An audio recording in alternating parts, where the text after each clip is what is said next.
Welcome back to the High Performing Dental Team. And I am about to start on a kind of a quick little couple week series on making sure that your data is as clean as possible, like clean, up to date, accurate data. So a couple of weeks ago, I did talk about making sure that you have accurate data for your practice advisor report. So whenever you're looking at your practice numbers during your team meeting, we want to make sure that those numbers are as accurate as possible. And I spent a couple podcasts trying to get you to have your practice appointment book set up correctly and all those kinds of things. So now what we're going to do is we're going to dive into, there's like 5 places in Dentrix where you can really do some serious fall cleanup or spring cleaning, as you might call it. And the reason why I thought that this might be a good time to start is I had a call yesterday from a friend of mine, Terry Bagley. You may know her. She's very well known in the dental industry. I've seen her at ADOM for, forever. Just a really great dental office manager, and she's just very highly respected. And she called me yesterday, and because she's working in a new practice and they have a new owner at their practice. And so we were talking about, how to not only add the new provider, but also how to inactivate some of her other providers and team members that are in their database still, because it does start to clutter up your database when you have all these inactive providers that have never been there for, years and years. And the other reason why she was really interested in inactivating the previous owner is because now all these appointments need to be switched over into the new doctor. And so that's kind of what triggered me to start this series about, I'm just going to call it fall cleanup. I know we're on the tail end of August right now, but we are going to start to kick into fall here pretty soon. I live in Colorado, so I've been driving around and there's also already some leaves that are starting to turn on our trees. So I thought it'd be a good time to maybe start in on some fall cleanup. So we're probably going to do like a 5-part series. Today, I'm going to start with inactivating providers and team members. And so I'm going to start with providers because a lot of times you have hygienists that have left your practice. Maybe you have a new associate that has replaced a previous associate and you want to inactivate those providers. Now, usually the main reason why you want to inactivate those providers is because when you're going to schedule an appointment, you have that whole long list of providers and you're like, oh my gosh, I have to scroll through this list of providers. And so finally you get to a point where you're like, oh my gosh, I need to get rid of some of these old providers. So I'm going to run through why this is important and what it does to your system, because there are some important things to realize when you do inactivate a provider. So the first thing that you want to know about inactivating a provider. So when I think of a provider, let me just give you the definition of what a provider typically is. A provider is either a doctor or a hygienist, somebody that is producing, or somebody that you are scheduling appointments with. Now, in my practice in the state of Washington, my assistants did produce. They were producers. My assistants got scheduled with night guard impressions, ortho checks. They did a lot of child prophies. And so our assistants were in as providers. And that might not be the same in your practice, but in my practice, our assistants were producers and they got credit for what they did produce. So that might not be the same in every practice, but it was in mine. And so typically a provider is somebody that is a producer, somebody that you're going to schedule an appointment with. Now you have primary providers and you have secondary providers. Doctors are always primary providers because then they can write prescriptions. And hygienists and dental assistants would be secondary providers because they cannot write prescriptions legally. We've seen that happen illegally, but we don't want that to happen. And so also secondary providers are typically, they don't show up as a billing entity on an insurance claim. So those are the kind of the main parts.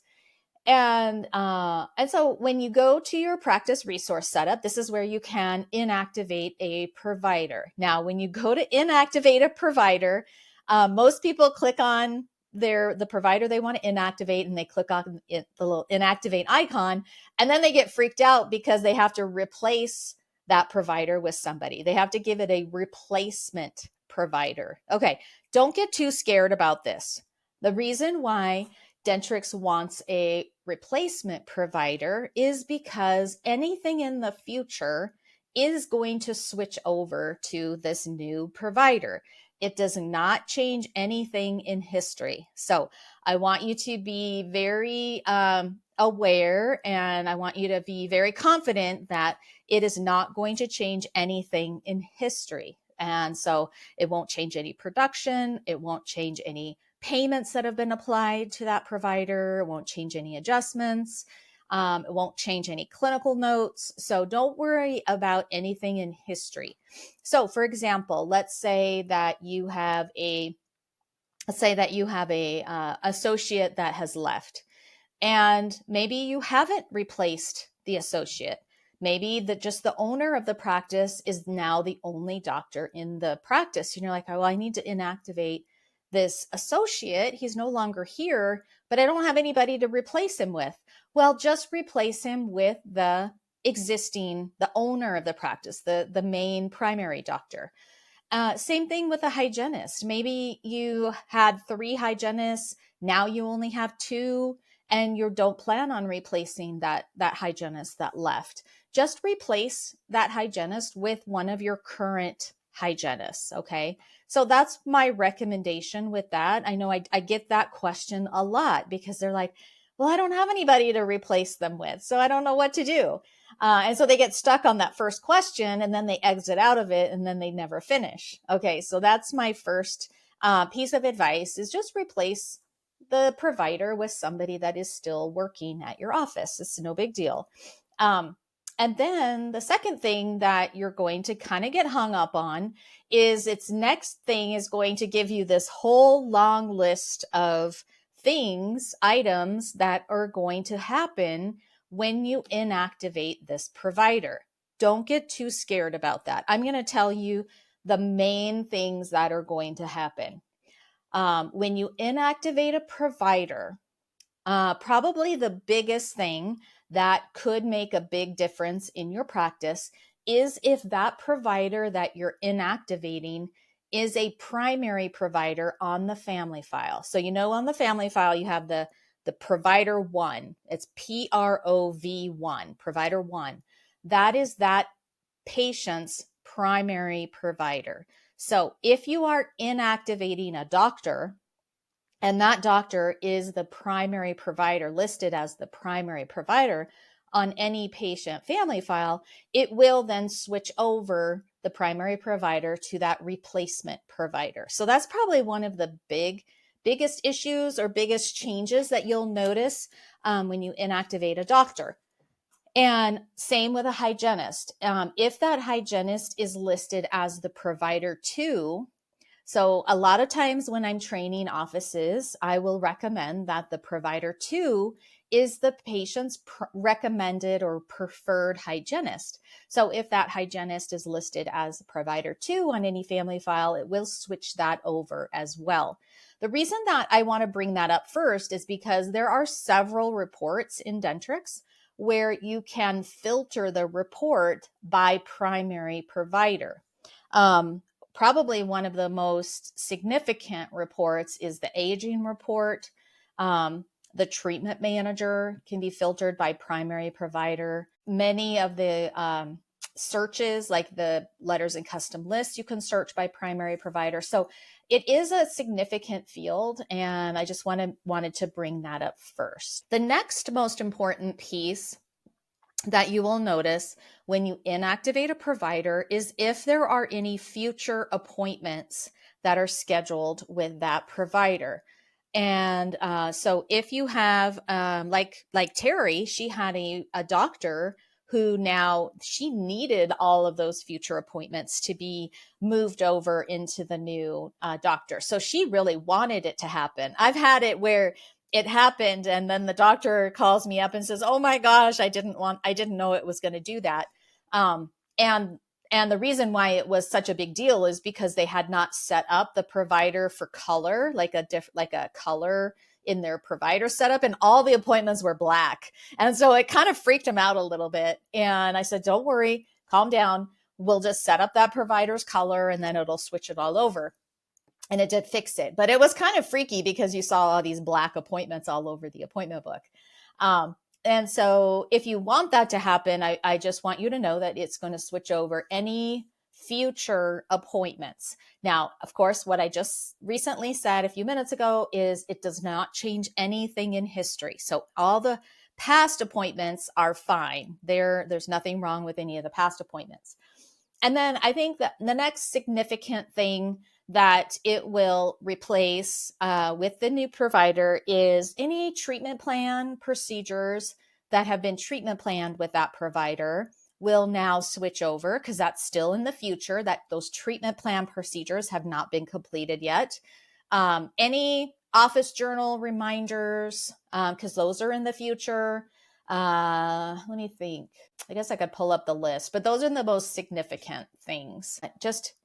Any future due payment plans that you might have set up for ortho, those will switch over into the new provider.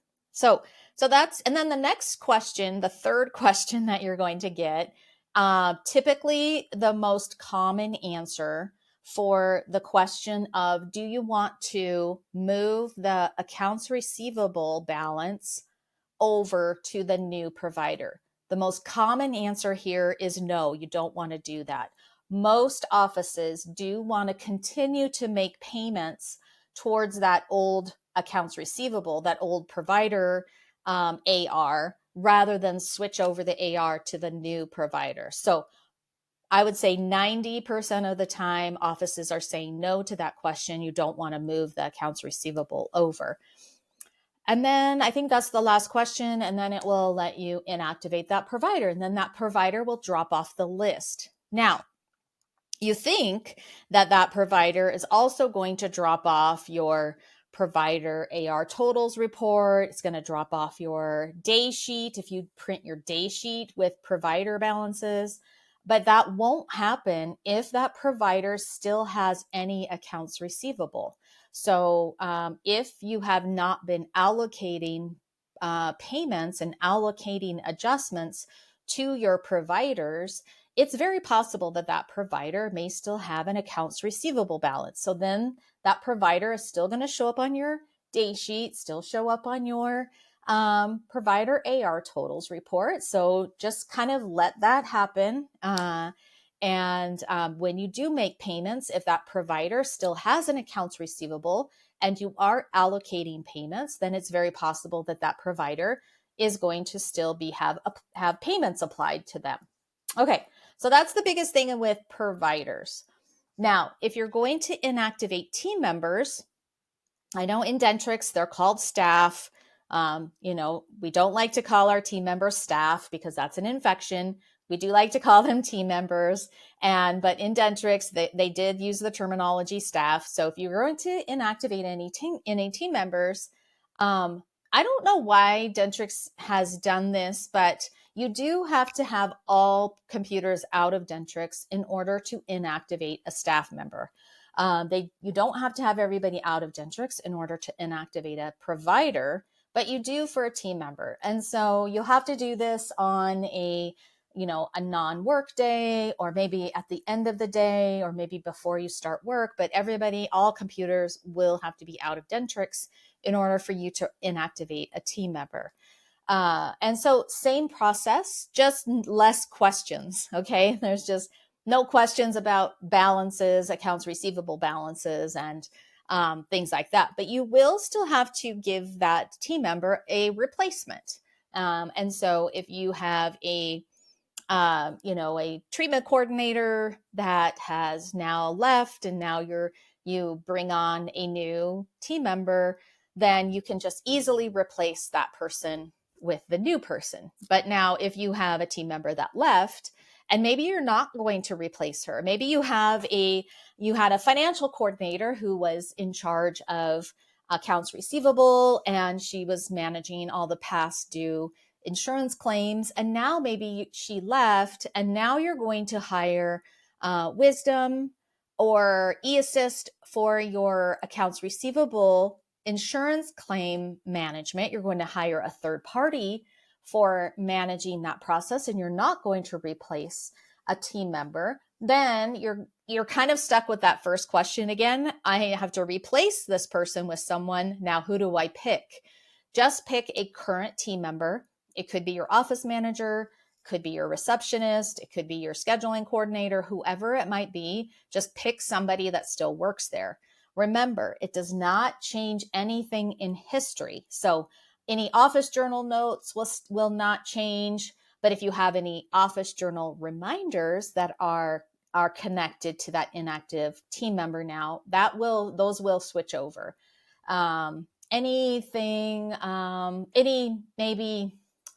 Let's see, I can't really think of much that is connected to a team member. Office journal reminders, things like that. Maybe if you had, well, no, that wouldn't work. I think that's it. So just pick a current team member.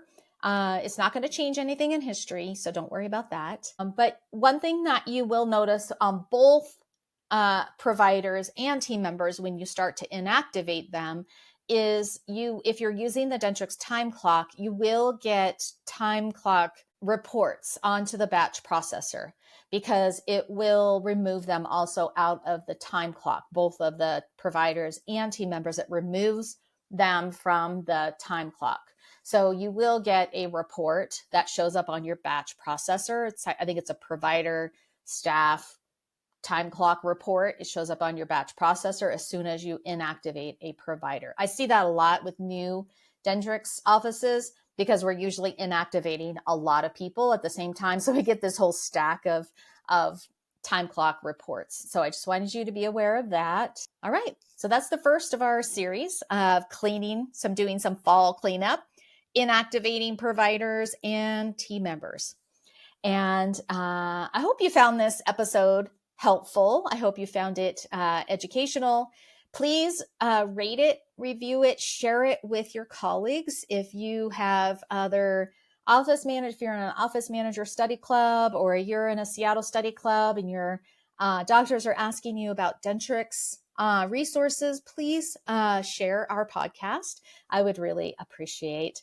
I love 5-star reviews just like you do. So we'd love a review. Share, rate, review our podcast. That's how we get our information out to more people. So we really appreciate that.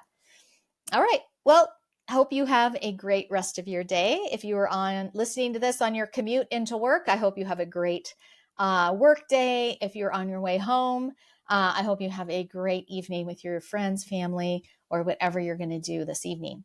All right. I look forward to watching your journey of becoming a high-performing dental team.